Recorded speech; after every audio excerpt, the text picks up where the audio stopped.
Perkembanganku sampai hari ke-6. Pertemuan ke-6 sudah selesai dan hari ini sebenarnya evaluasinya lebih kayak menjaga keseimbanganku kan ya, aku kemarin bilang ya, tapi kenyataannya aku masih belum seimbang juga dan target hari ini nggak tercapai juga. Padahal tadi udah dicontohkan dengan sama coach Umarnya, padahal sebenarnya gue tahu teorinya, gue tahu gue ngerti, but in literally, tapi kok literally sih, aku tahu teorinya, beneran tahu sebenarnya, paham banget, tapi nyatanya begitu pas realisasi, aduh kenapa nggak bisa mengimplementasikan ya.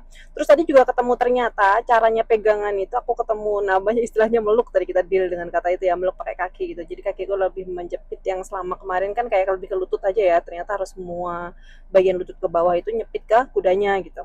Nah, masalahnya adalah tetap aja gue goyang gitu dan gue nggak tahu kenapa. Terus katanya pelatihnya adalah, dan ini kayaknya aku belum nurut ya kalau kataku ya, ya udah jangan ketrot, tetap lari ke canter di mana di posisi itu baru aku nanti akan lebih mudah untuk menstabilkan. Aku belum membuktikan ini. Nanti yang tahu coba komen di bawah, tapi kalau nanti misalnya aku berhasil juga aku akan komen di video berikutnya ya. Tapi yang jelas nanti periode depan akan kita coba, bukan periode depan tapi kesempatan meeting ketujuh akan kita coba kira-kira terkait aku coba di center gimana cara mengendalikan supaya badanku gak goyang. Tapi yang jelas PR hari ini tetap masih sama, mengendalikan keseimbanganku aku masih belum bisa dan itu masih suka goyang. Terus lagi terkait dengan stop and go, ternyata tidak semudah itu Ferguson. Di video kelima kemarin aku bilang bahwa posisiku untuk mengendalikan kuda itu udah bisa. Kenyataannya ternyata hari ini berbeda lagi dan aku masih kadang berhasil kadang enggak untuk mengendalikan kudanya. Dan tapi kalau misalnya pakai stick itu oke-oke aja untuk membuat dia lari ya. Tapi yang jelas kalau misalnya manual belum berhasil 100% kataku sih.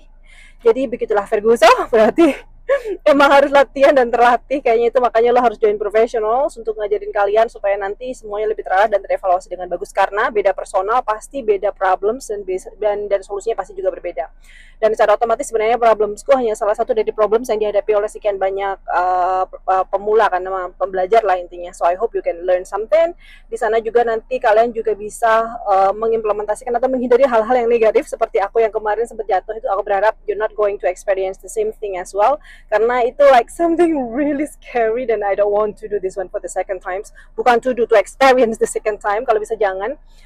Pokoknya kita coba stabilkan aja. Tapi bagaimanapun juga sepertinya mungkin jatuh itu hal yang wajar ya. Tapi semoga jatuhannya lebih benar, jadi nggak ada cedera atau mungkin apapun, jadi nanti lebih enak. Terima kasih banyak. Jangan lupa subscribe, jangan lupa untuk like juga, jangan lupa untuk share juga. Itu kayaknya sesuatu yang standar, gak tahu kenapa. Aku nyari share video ini sebenarnya bukan untuk apa-apa, tapi untuk self memory aja, sama untuk self reward juga, untuk self evaluation. Jadi kalau aku belajar berkuda biar lebih cakep aja. Terima kasih atas hari ini, karena kadang-kadang aku juga lupa kalau misalnya nggak ada video ini. Terima kasih banyak. Bye, I'm Kartika, the Key English Course. Assalamualaikum, bye-bye.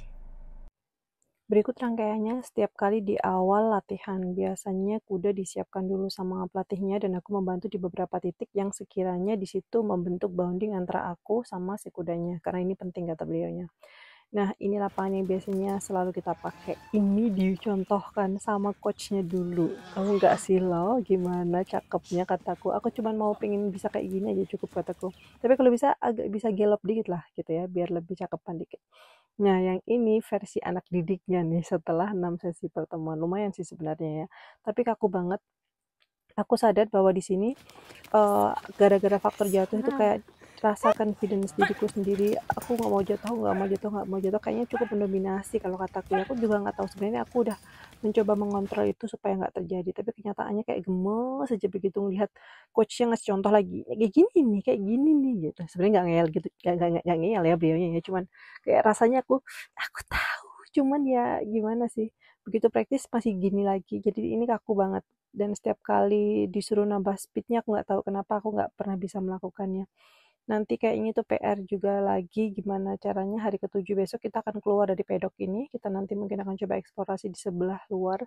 Mungkin aku nggak tahu gimana besok kira-kira step berikutnya yang akan direkomendasikan sama coachnya, karena kita satu paket cuma 8 sesi pertemuan. Yang jelas nanti kayaknya aku akan nambah, karena bagaimanapun juga kalau misalnya nggak dituntaskan kayaknya sayang pembelajaran skillnya ya. Tapi harapanku dengan 8 target pertemuan tadi tetap harus mencapai target yang diharapkan sama si coachnya atau mungkin planning awal. Jadi nanti tinggal pematangan atau mungkin membackup hal-hal yang memang aku kurang memaksimalkannya gitu. So kalau kamu juga mau lanjut latihan berkuda, semoga juga selalu dimudahkan, oke?